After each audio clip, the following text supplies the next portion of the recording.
চৰকাৰে আমাক অলপ হ'লেও তো সকাহ দিয়ক আমাৰ বিষয়ে একো অলপো ভাবা নাই আমি কিন্তু চৰকাৰে আমাক যি আঁচনি প্ৰদান কৰিছে আমি সেই আঁচনি আমি কৰিবলৈ আমি আমাৰ জৰিয়তে আমি প্ৰস্তুত আছোঁ আৰু আমিয়ে কৰি আছোঁ জনাইছোঁ যে আমি দিন ৰাতি ঘৰৰ কাম বন বাদ দিওঁ দিন ৰাতি একাকাৰ কৰি আমি কাম কৰি আছোঁ আমি কাৰ কাৰণে কাম কৰি চৰকাৰতে কাম কৰি আছোঁ গতিকে আমিতো ন্যায্য প্ৰাপ্তি বিচাৰিছোঁ গতিকে চৰকাৰে আমাক চকু মেলি চাওক এইখিনি আমাৰ বিষয়ে একো অলপো ভাবা নাই আমি কিন্তু চৰকাৰে আমাক যি আঁচনি প্ৰদান কৰিছে আমি সেই আঁচনি আমি কৰিবলৈ আমি আমাৰ জৰিয়তে আমি প্ৰস্তুত আছোঁ আৰু আমিয়ে কৰি আছোঁ সবখিনি জনকল্যাণৰ কাম আমাৰ অফিচৰ পৰা আমিয়ে কৰি আছোঁ PNRDৰ প্ৰতিটো ডিপাৰ্টমেণ্টৰ কামখিনি আমিয়ে কৰি আছোঁ গতিকে চৰকাৰে আমাক অলপ হ'লেও তো সকাহ দিয়ক বাক্সা জিলা PNRD কণ্টেক্সুৱেল উন্নয়ন পৰিষদ আমি আজি প্ৰায় বিগত 7টা দিনে আন্দোলন কৰি আহিছোঁ আৰু আজি 8ম দিনত আমি বাক্সা জিলাৰ এই সদৰত মানে অৱস্থান কাৰ্যসূচী লৈছোঁ আৰু চাওক আপোনালোকে আজি প্ৰায় আমাৰ ইয়াতে 200জন কৰ্মীয়ে ইয়াত অৱস্থানত অংশগ্ৰহণ কৰিছে আৰু অকল আমাৰ বাক্সা জিলা বুলিও নহয় সমগ্ৰ অসমতে প্ৰায় 8,000 ঠিকাভিত্তিক কৰ্মচাৰী আন্দোলনত বহিব লগা হৈছে আৰু আমাৰ এটাই লক্ষ্য বা এটাই দাবী আমাৰ যে আমাৰ যি চাকৰি আমি PNRDৰ কণ্টেক্সুৱেল এমপ্লয়ি হয় আমাক প্ৰথম ঠিকাভিত্তিক নিযুক্তি দিছিল কিন্তু আজি প্ৰায় 17টা বছৰে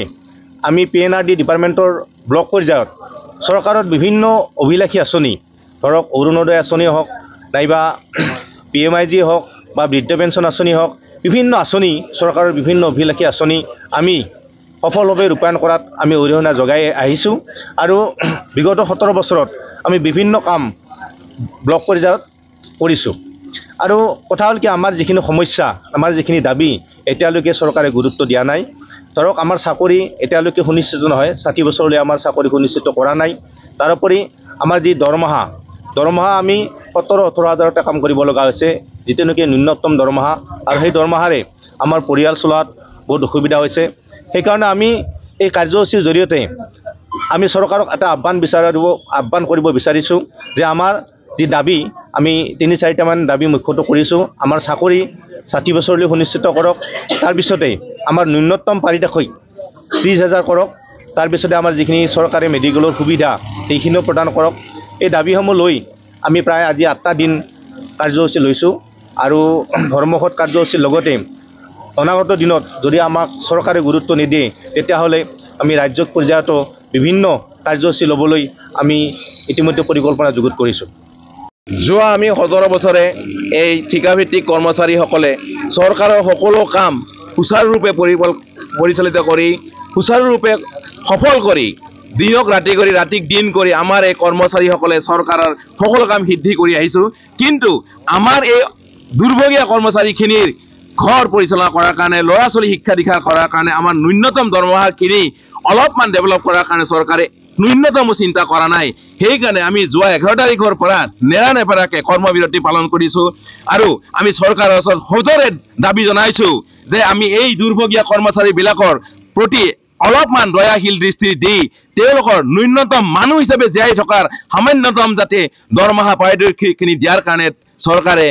অলপমান মনোযোগ দিয়ে তাৰ কাৰণে আমি সকলো কৰ্মচাৰী আশাৰে বাট চাই আছোঁ আমাৰ সন্মানীয় সকলোৰে আদৰৰ জনপ্ৰিয় মুখ্যমন্ত্ৰী মাননীয় হিমন্ত বিশ্ব শৰ্মা দেৱক দৰে সফল মিনিষ্টাৰ আমি এতিয়ালৈকে পোৱা নাই কিন্তু